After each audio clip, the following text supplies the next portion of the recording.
देखिए lens maker formula है ना, ये लेंस मेकर फार्मूला जो है ना वो 12th बोर्ड के एग्ज़ाम के लिए काफ़ी इंपॉर्टेंट है। सीबीएसई बोर्ड हो या फिर स्टेट बोर्ड हो, लगभग हर एक साल या फिर एक साल बीच करके क्वेश्चन पूछा ही जाता है, ठीक है ना। तो ये क्वेश्चन तो किसी भी बोर्ड वाले के लिए काफ़ी इंपॉर्टेंट है। अगर स्टेट बोर्ड के हैं, अगर वो प्रीवियस ईयर में आ गया है तो कम चांस रहता है आने का, लेकिन ये क्वेश्चन हर एक साल बीच करके आते रहता है ना। तो इसको आप लोग अच्छे से प्रैक्टिस कीजिए, ठीक है। लेंस आपका कुछ इस तरीके का रहता है, जैसे आपका ये कॉन्वेक्स लेंस है ना, तो कुछ ऐसे रहेगा, है ना, कुछ लेंस इस तरीके से रहता है। अब इस लेंस में कोई ज़रूरी नहीं है, ठीक है ना, इस लेंस में कोई ज़रूरी नहीं है कि ये पार्ट और ये पार्ट दोनों पार्ट का रेडियस ऑफ कर्वेचर इक्वल ही हो। ऐसे भी लेंस हो सकता है कि इधर से ये लेंस थोड़ा ऐसे रहा और इधर वाला पार्ट थोड़ा सा ज़्यादा मोटा हो गया, ऐसे, है ना, ऐसे। तो ये भी आपका कॉन्वेक्स लेंस ही है और ये भी कॉन्वेक्स लेंस ही है, ठीक है। तो इसका रेडियस ऑफ कर्वेचर अलग होगा, इसका रेडियस ऑफ कर्वेचर इस पार्ट का अलग हो जाएगा। ये चीज़ समझ में आ रहा है। वैसे ही कॉन्केव लेंस में भी आप देखिए, तो इसको हम लोग कहते हैं बाई कॉन्केव लेंस, है ना, मतलब दोनों साइड का रेडियस ऑफ कर्वेचर इक्वल हो, लेकिन कभी ऐसा भी हो सकता है कि इधर का कम हो, ठीक है ना, और इधर का थोड़ा फ्लैट आपको बनाया हुआ है ना। तो दोनों साइड का रेडियस ऑफ कर्वेचर अलग अलग भी हो सकता है, ठीक है। देखिए लेंस मेकर फॉर्मूला है ना, ये अपना कॉन्वेक्स लेंस है, ऐसे ये कैसा है, कॉन्वेक्स लेंस है ना। तो इसमें क्या होता है, अगर ये प्रिंसिपल एक्सिस है, ठीक है, तो यहाँ से एक रे गया ऐसे, है ना, ठीक है। अब ये रेयरर से जब डेंसर में जाएगा ना तो टुवर्ड्स नॉर्मल मूव करेगा ये। तो इस सरफेस का जो नॉर्मल होगा ना, इस सरफेस का जो नॉर्मल होगा वो इसका, चलिए सेंटर ऑफ कर्वेचर यहाँ ले लें ऐसे, है ना। तो ये नॉर्मल का लाइन है, तो नॉर्मल की तरफ थोड़ा सा झुकेगा ऐसे और कुछ ऐसे चला जाएगा, है ना। जब अगर इस सरफेस से फिर डेंसर से रेयर में जाएगा तो नॉर्मल से दूर हटेगा वो, है ना, अवे फ्रॉम द नॉर्मल कहते हैं हम लोग, ठीक है। तो इस सरफेस का मान लेते हैं कि इस सरफेस का सेंटर ऑफ कर्वेचर कहीं यहाँ है, तो आप नॉर्मल ऐसे डालिए। तो इस रे को तो जाना ऐसे चाहिए था अगर सेम मीडियम यहाँ होता, ठीक है ना। अगर ये मान लीजिए ग्लास का बना हुआ और इधर पूरा ग्लास का ही रहता है सरफेस, तो इमेज कहीं यहाँ पे बनाना चाहिए था। लेकिन क्या होगा, जैसे वो डेंसर से रेयरर में जाएगा ना, तो वो नॉर्मल से दूर हटा यहाँ पे, है ना, ये नॉर्मल से दूर हट के थोड़ा और रे जाना चाहिए था ऐसे, नॉर्मल से दूर हट के कहीं यहाँ पे आकर यहाँ इमेज फाइनल बना लेता है, ठीक है ना। तो ये अपना ऑब्जेक्ट रहता है यहाँ, ठीक है ना, ये ऑब्जेक्ट की डिस्टेंस हो जाती है, ये आपका यहाँ से ये इमेज की फाइनल डिस्टेंस ये हो जाती है, ठीक है ना। तो इसी चीज़ को हम लोग को डेराइव करना है ना, इसका जो फॉर्मूला निकल के आएगा वही डेराइव करना है। तो देखिए होता क्या है इसमें, एक हम लोग इधर का सरफेस बनाते हैं, ठीक है, ऑब्जेक्ट कहीं यहाँ रखा हुआ है, तो यहाँ से रे जाएगा ऐसे, है ना, और इस पॉइंट पे अगर आप नॉर्मल डालिए, है ना, इस पॉइंट पे कहीं नॉर्मल डालिए, ठीक है, यहाँ से ऐसे, ठीक है। तो वो नॉर्मल की तरफ झुकेगा और कहीं इमेज यहाँ वो बनाएगा, ठीक है ना, कहीं इसको यहाँ इमेज बनाना चाहिए था, ठीक है। तो इस डिस्टेंस को हम लोग क्या बोलते हैं, इस डिस्टेंस को हम लोग बोलते हैं माइनस का यू। ये चूंकि फाइनल इमेज नहीं है, ठीक है ना, तो इस डिस्टेंस को हम लोग जो है ना वो R1 बोल देते हैं ना। इस सरफेस का जो रेडियस ऑफ कर्वेचर इसको R1 बोल देते हैं, और यहाँ पे जो अभी इमेज ये बनाता है ना, तो उस डिस्टेंस को हम लोग कुछ V1 बोल दे रहे हैं ना। ये अपना फाइनल इमेज नहीं है, ठीक है ना, क्योंकि यहाँ से लेंस यहाँ से जो है ना, यहाँ से आपका ये क्लोज हो जाएगा, तो इधर का मीडियम फिर क्या हो जाएगा, रेयर है। लेकिन अगर ये पूरा डेंसर मीडियम होगा तो इमेज यहाँ पे कहीं बनता है। तो एक हम लोग लेफ्ट साइड का इमेज ये बना लेते हैं, ठीक है ना, और एक हम लोग जो इसका जो सेकंड पार्ट है ना उसको हम लोग कहीं इधर ड्रॉ कर ले रहे हैं। देखिए ये जो रे ऐसे आ रहा था ना, यही रे ऐसे आ रहा है कहीं ऐसे, है ना, ऐसे आ रहा है, और ये फाइनली कहीं यहाँ पे जाकर कहीं वो I1 यहाँ पे इमेज बना रहा था, यहाँ पे I1 है ना, यही अपना इमेज जो है ना, इसको हम लोग I1 बोल दे रहे हैं, ठीक है ना।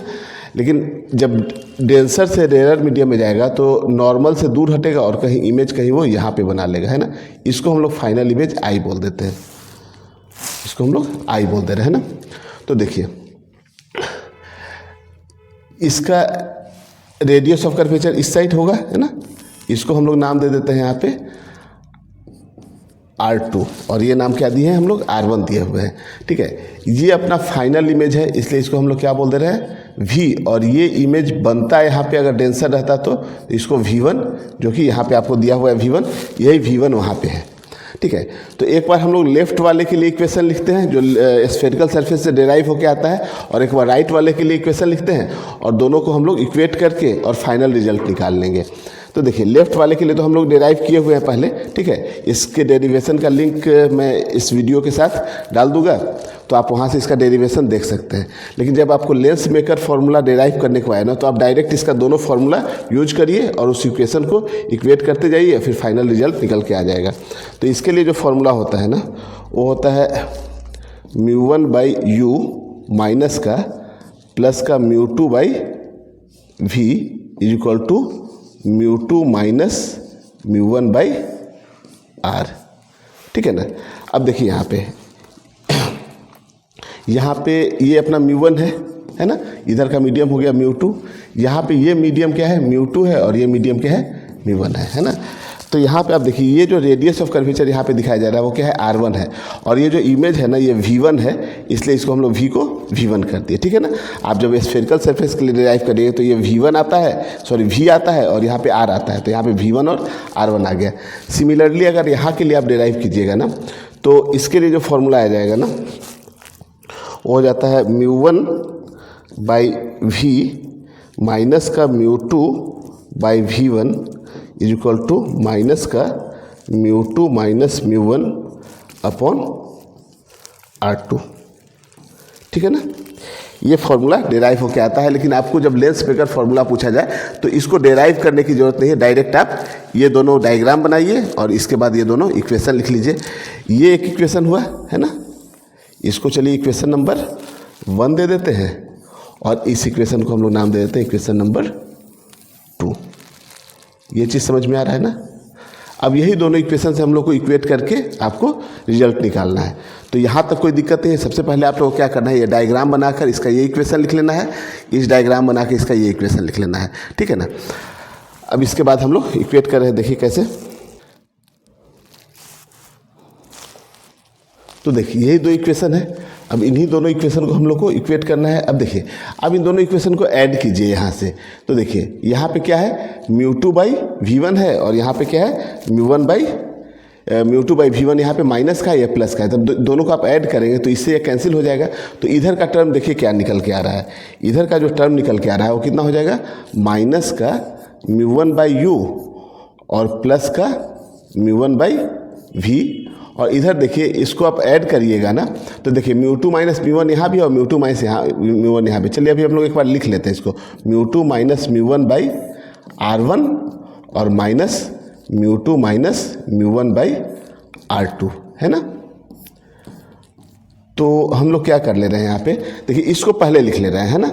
तो यहाँ पे ऐसा लिख सकते हैं, μ1 कॉमन ले लें यहाँ से, तो आप लोग ऐसा लिख सकते हैं कि 1/v माइनस का 1/u, क्योंकि लेंस फॉर्मूला ये होता है 1/v minus 1/u equal to 1/f। तो इसी के लिए हम लोग क्या किए, पहले इसको लिख लिए हैं, बाद में इसको लिख लिया और μ1 को कॉमन ले लिए। यहाँ से आप μ2 माइनस μ1 कॉमन ले सकते हैं।